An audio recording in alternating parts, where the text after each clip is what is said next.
Good morning. Till now, we have seen different types of scheduling algorithm, in that preemptive and non-preemptive.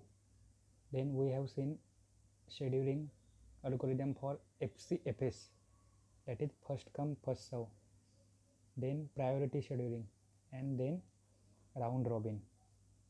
Concept was similar, that you are given with the process number in one column, process 1, 2, 3 and so on. Sometimes there will be burst time or execution time, which is always required, but in cases sometimes in FCFS it won't provide any priority, but for priority scheduling the priority of the process is must. We arrange the block in a Gantt chart priority wise in a priority scheduling. In round robin matter type, and in FCFS there is no criteria. Only criteria is write down Gantt chart as given, that is P1 first, P2 second, P3, P4 and so on. Again, in that we have seen the concept of arrival time. Whenever arrival time is given, we have to subtract it in both cases, that is waiting time as well as the turnaround time.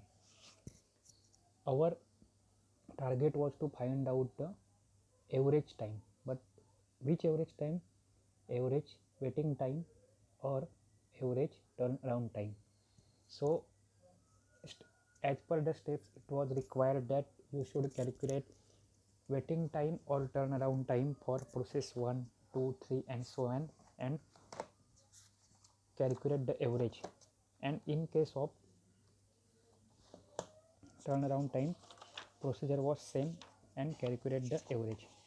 Now today we will see the next concept, shortest job first scheduling.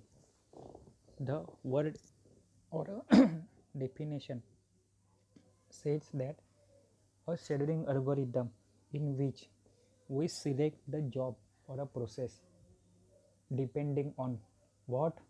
In FCFS there is nothing, in round robin there is nothing, but time quantum was there. In priority scheduling priority was there, but in shortest job first scheduling algorithm, simple as name suggest, shortest job first, पहला job लेने का, लेकिन कौन सा वाला? Shortest. तो ये shortest कौन से मैटर में होगा? In what aspect, whether it is in weight, whether is it in price और whether it is in priority. Answer is no. The shortest job depends upon the burst time of the process. So I will show you one simple example. In the type shortest job first, there are two sub criteria, non-preemptive SJF and preemptive SJF. In non-preemptive SJF, CPU executing one job, it is not stopped in between before completion. यहाँ पे क्या होता है? CPU non pre-emptive, मतलब यहाँ पे stop नहीं होता, और प्रीएम्प्टिव में क्या होता है? सेम प्रीएम्प्टिव एल्गोरिथम जैसा. Okay, in this method while CPU is executing a job, CPU जब भी एक कोई जॉब एग्जीक्यूट करता रहता है, if new job with a smaller burst time, वहाँ पे क्या रहता था?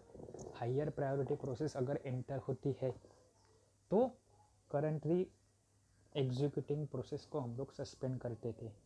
यहाँ पे प्रायोरिटी मैटर नहीं करती. यहाँ पे प्रायोरिटी के रिप्लेस किसने कर दिया है? तो रिप्लेस कर दिया है यहाँ पे आपकी बर्स्ट टाइम ने. नॉर्मल एग्जीक्यूशन तो हो जाएगा अगर बर्स्ट टाइम के हिसाब से कोई हायर प्रायोरिटी, बर्स्ट टाइम के हिसाब से हायर प्रायोरिटी प्रोसेस अगर एंटर करती है, so it will started for execution. क्या है, कैसे है, आपको दिखा देता हूँ. Consider this example. I think previous example was something in typing mistake. we will refer this, but this is also having some typing mistake. But let us continue. Consider process P1. P1 is having burst time as a 6. P2 is having burst time 8, that is it will require 8 millisecond for its complete execution. P3 is having burst time as 7 and P4 is having burst time as a 3. So consider burst time factor only. क्यों? क्योंकि यहाँ पे हम लोग shortest job first algorithm देख रहे हैं. Shortest job first मतलब क्या है? सबसे छोटा job.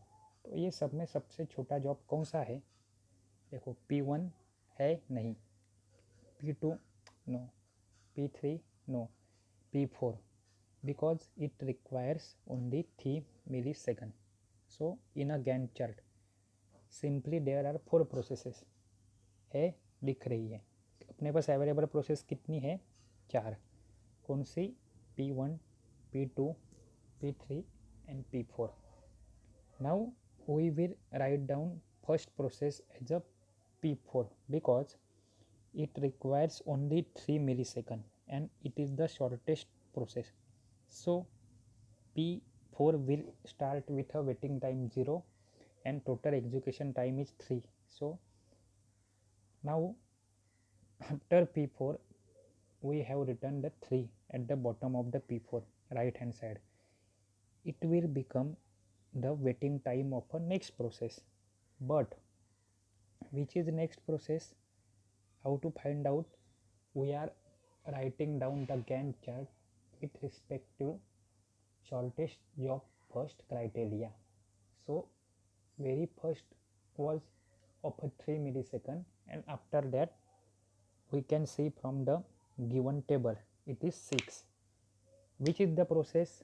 P1. So after P4 we are writing P1. So its total time waiting time is the execution time of the P4, that is 3. After 3 millisecond P1 itself will require 6 unit. So P1's waiting time is 3 but P1's turnaround time is its own 6 and previous 3, that is 9. So 9 will be the waiting time of the next process. But which is next process? How to find out? Then again apply the criteria of a shortest job first. 3 हो गया, 6 भी हो गया. FCFS के हिसाब से अभी next वाली आती है, लेकिन ऐसा कुछ है ही नहीं यहाँ पे. अभी बची हुई प्रोसेस है अपने पास P2 8 और P3 7. But we will select the P3 which is having burst time as a 7. Why? Because it is the next burst time. So P3 will require 9 millisecond as a waiting time, but P3 itself requires 7 millisecond. So turnaround time of a P3 as per our logic, and now it is we have having simple idea.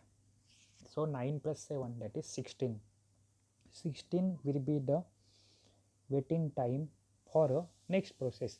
Next means what?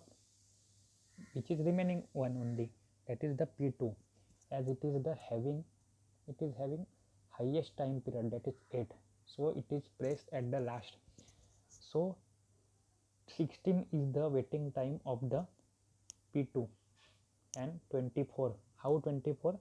16 waiting time plus 8 itself own time, execution time. So 24 as a its turnaround time.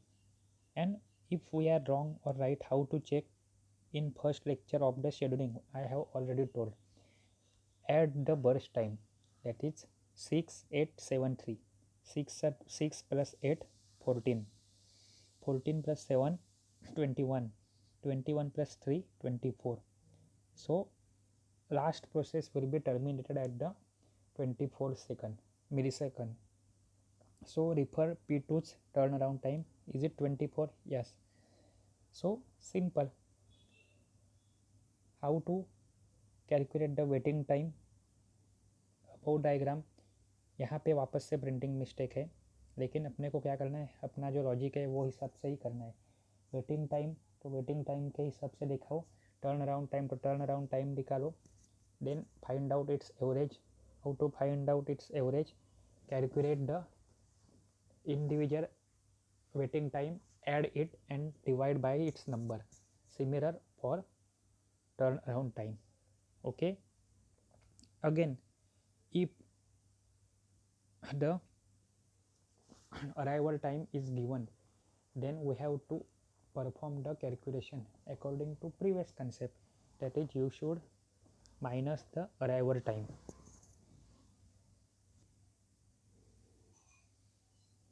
Now consider the next concept topic, multi-level priority queue. Before that, in book there is a comparison between various scheduling algorithm. कौन से important है? FCFS, SJF, priority and round robin. ये आप खुद देख लो, जो already अपना हो चुका है उसी के ऊपर डिपेंडिंग है, और थोड़ा आपके खुद के आइडियाज़ से लिखना है. कुछ डाउट रहेगा तो पूछो, हम लोग अभी आगे बढ़ेंगे. Multi level priority queue. Multi level priority queue क्या है कि based on the response time requirement, सब प्रोसेसेस रिक्वायर क्विक रिस्पॉन्स. कैसी चीज़ें रहती है, थोड़ी प्रायोरिटी वाइज भी हो सकती है कि कोई प्रोसेस को क्विक रिस्पॉन्स चाहिए और कोई को क्विक नहीं चाहिए. A multi level queue scheduling algorithm partition the ready queue into separate Q. यहाँ पे क्या है, जो रेडी क्यू रहता है उसको वापस से पार्ट में डिवाइड करता है. In multi level queue scheduling processes are permanently assigned to one queue. यहाँ पे क्या हो गया, अलग अलग प्रोसेस है तो सब एक ही लेवल पे, लेकिन उनमें भी अकॉर्डिंग टू प्रायोरिटी वाइज सब पार्टीशन किए हैं. और प्रोसेसेस परमानेंटली असाइन किसके लिए हो जाती है? For a particular Q. दिख रहा है यहाँ पे कौन से क्यू है? System processes, interactive processes, interactive editing processes, batch processes, student processes.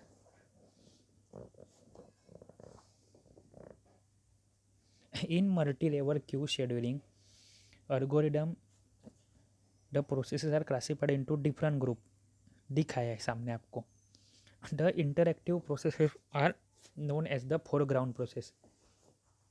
मतलब इंटरएक्टिव जो प्रोसेस रहती है वो क्या रहती है, सामने दिख रहा है वो फोरग्राउंड. फोरग्राउंड मतलब क्या, अपने सामने दिखती है. सामने दिखते तो ही हम लोग इंटरेक्ट कर सकते हैं ना. एंड बैच प्रोसेसेस मतलब मल्टीपल प्रोसेस जो बैक में साइड करेगी उसको क्या बोलते हैं? Background processes. बैकग्राउंड मतलब क्या, इसे भी पीछे की साइड, जिसके साथ हमारा इंटरेक्शन है क्या, डायरेक्ट नहीं. This two type of process have different response time. ये दो टाइप की प्रोसेस कौन सी वाली, यहाँ पे तो बहुत सारी है लेकिन उसकी दो कैटेगरी कौन सी, फोरग्राउंड एंड बैकग्राउंड. उनका खुद का हर एक का रिक्वायरमेंट रिस्पॉन्स टाइम का डिफरेंट रहता है. सो अगर रिक्वायरमेंट डिफरेंट है तो उनका शेड्यूलिंग क्राइटेरिया भी अलग होगा. इन एडिशन फोरग्राउंड प्रोसेस में have priority over the background process. और कभी कभी फोरग्राउंड प्रोसेस को क्या है, एक्सटर्नली डिफाइन मतलब बाहर से बोली हुई प्रायोरिटी भी रहती है. इन किसके कंपैरिजन में? बैकग्राउंड प्रोसेस की कंपैरिजन में. अभी यहाँ पे और एक डायग्राम देखो हाईएस्ट प्रायोरिटी कौन सी है, वहाँ पे हम लोग के डायग्राम में दिख रही है सिस्टम प्रोसेस. मीडियम बाद में मिड प्रायोरिटी प्रोसेस कौन से, इंटरएक्टिव. और लास्ट में क्या है, स्टूडेंट प्रोसेस लोएस्ट प्रायोरिटी. तो यहाँ पे क्या है तो एक ही लेवल पे रेडी क्यू में, क्योंकि हर एक कहाँ पे जा रहा है उसके बाद CPU. लेकिन हम लोग ने क्या किया है, उसमें भी पार्टीशन किया है. पार्टीशन कैसे किया है, high priority, low priority. High priority कौन सी रहेगी, फोरग्राउंड रहेगी या फिर बैकग्राउंड रहेगी, वो पूरी बात एक अलग हो गई. लेकिन यहाँ पे जो for each level there is a separate scheduling criteria. जैसे हाईएस्ट प्रायोरिटी को देखो क्या दिया है, FCFS. सिमिलरली मीडियम प्रायोरिटी को क्या दिया है, SJF। बैच प्रोसेस को क्या दिया है, RR। एंड लोएस्ट प्रायोरिटी को क्या दिया है, प्रायोरिटी शेड्यूलिंग। मतलब क्या समझ रहा है, इसमें राइटिंग में इतना कंफ्यूज मत हो। एक सिंपल मॉडल है ये, रेडी क्यू है। रेडी क्यू क्यों, क्योंकि उसके बाद में वो अटैच होने वाली है CPU के साथ। लेकिन उसमें हम लोग ने कैटेगरी की, बैकग्राउंड प्रोसेस कौन सी, फोरग्राउंड प्रोसेस कौन सी, प्रायोरिटी वाइज इंपॉर्टेंट किसे देना है, तो ऊपर वाली हाईएस्ट प्रायोरिटी प्रोसेस वाली प्रोसेस सबका एक क्यू बना दिया, ठीक है, साथ में रख दी। नेक्स्ट क्या रख दी, मीडियम प्रायोरिटी वाली प्रोसेस। नेक्स्ट क्या रख दी, रो प्रायोरिटी वाली प्रोसेस। लेकिन हाईएस्ट प्रायोरिटी प्रोसेस एक अकेली नहीं रहेगी, वो बहुत सारी रहेगी, तो उनमें कुछ तो शेड्यूलिंग क्राइटेरिया होना चाहिए। वो कहाँ से, पीछे के अपना रिवाइज करो, FCFS, round robin, shortage job first, priority scheduling, इसमें से कोई तो होगी।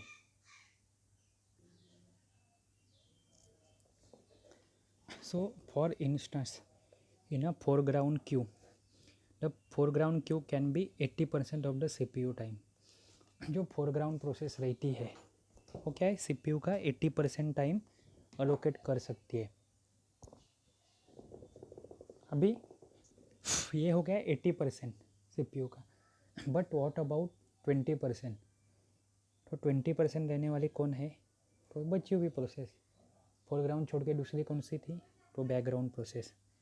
समझा, एक सिंपल है कि मल्टी लेवल क्यू, नाम में ही है मल्टी लेवल, मतलब अलग अलग लेवल है। लेवल किस हिसाब से है, तो प्रायोरिटी के हिसाब से है।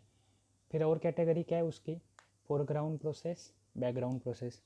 फोरग्राउंड प्रोसेस भले एक लेवल पे बहुत सारी प्रोसेस हो, लेकिन उनके बीच में भी एक टाइप का शेड्यूलिंग क्राइटेरिया है।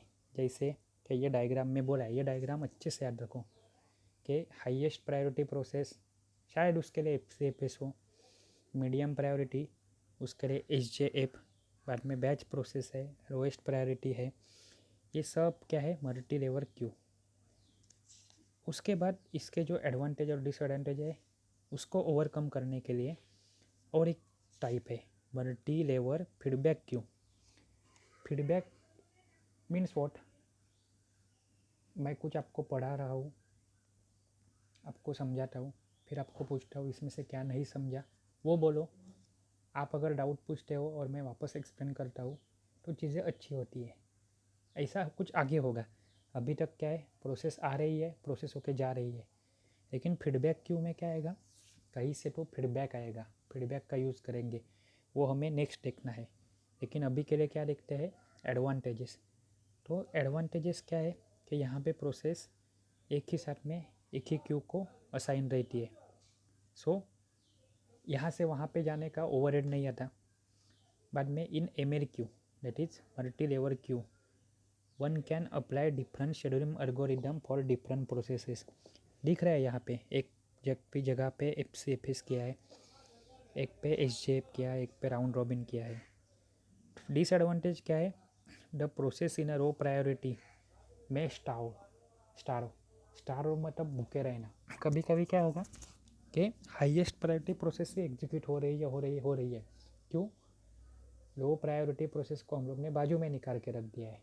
तो ऐसे टाइम पे क्या होगा कि लो प्रायोरिटी प्रोसेस में go in a starvation and in ML queue, that is multi level queue, process does not move from one queue to another. इसी को, यही डिसएडवांटेज को ओवरकम करने के लिए हम लोग क्या देखते हैं, मल्टी लेवल फीडबैक क्यू। यहाँ पे क्या है, अगर एक प्रोसेस मान लो सिस्टम प्रोसेसेस में है, हाईएस्ट प्रायोरिटी पे है, तो उसको लो प्रायोरिटी पे आना है किसी रीज़न के लिए, वो आ सकती है नहीं। लो प्रायोरिटी वाली को हायर प्रायोरिटी पे जाना है, जा सकती है नहीं। यही उसके डिसएडवांटेज है। उसको ओवरकम करने के लिए हम लोग को क्या करेंगे, implement multi level feedback queue. तो अभी आज हम लोग ने क्या देखा, तो शॉर्टेज जॉब फर्स्ट, वहाँ पे क्राइटेरिया था शॉर्टेज जॉब कैसे पहचानते हैं, तो उसका execution time, that is burst time के हिसाब से देखो, फिर वो हिसाब से गैंट चार्ट बनाओ। बाकी कैलकुलेशन आपका सिमिलर है, प्रोसेस लिखनी है, लेफ़्ट साइड पे वेटिंग टाइम, राइट साइड पे टर्न अराउंड टाइम, एवरेज जैसा ही एवरेज फाइंड आउट करो। अगर गिवन अराइवल टाइम है तो अराइवल टाइम को माइनस करो। अगेन उसमें प्रीएम्प्टिव नॉन प्रीएम्प्टिव था, थोड़ी टाइपिंग मिस्टेक है, प्रिंटिंग मिस्टेक है बुक में, लेकिन वो आप पूछ सकते हो। उसके बाद देखा डिफरेंस, जो आपको खुद को देखना है कि comparison between FCFS, SJF, priority and round robin in terms of what और preemption, complexity, allocation, application, waiting time, usability and times of a system. So overall आपका बैक में जाके कंसेप्ट भी रिवाइज हो जाएंगे। उसके बाद देखा है हम लोग ने multi level priority queue, MLQ scheduling algorithm, उसमें क्या रहता है, प्रोसेसेस कैसे रहती है। ठीक है, डाउट रहेगा मतलब रहना ही चाहिए। आप लोग पढ़ते नहीं इसलिए डाउट नहीं आते आपको, तो पूछो। ऑप्शन अभी तो आपको भी अगर लेक्चर सुनते रहोगे तो मालूम पड़ गया होगा क्या क्या है। Normal call, WhatsApp call, video call, mail करो, टेक्स्ट मैसेज करो, आंसर लिखो कहीं पे, अगर डाउट है तो कुछ तो डायग्राम बिग्राम बना के उसमें पूछो, इसमें फ्लो नहीं समझ रहा है। ठीक है, क्योंकि सिलेबस आगे बढ़ते जा रहा है, आपकी एग्ज़ाम आ जाएगी और अभी आपको कोविड की वजह से कोई छूट नहीं मिलने वाली है। ठीक है, थैंक यू।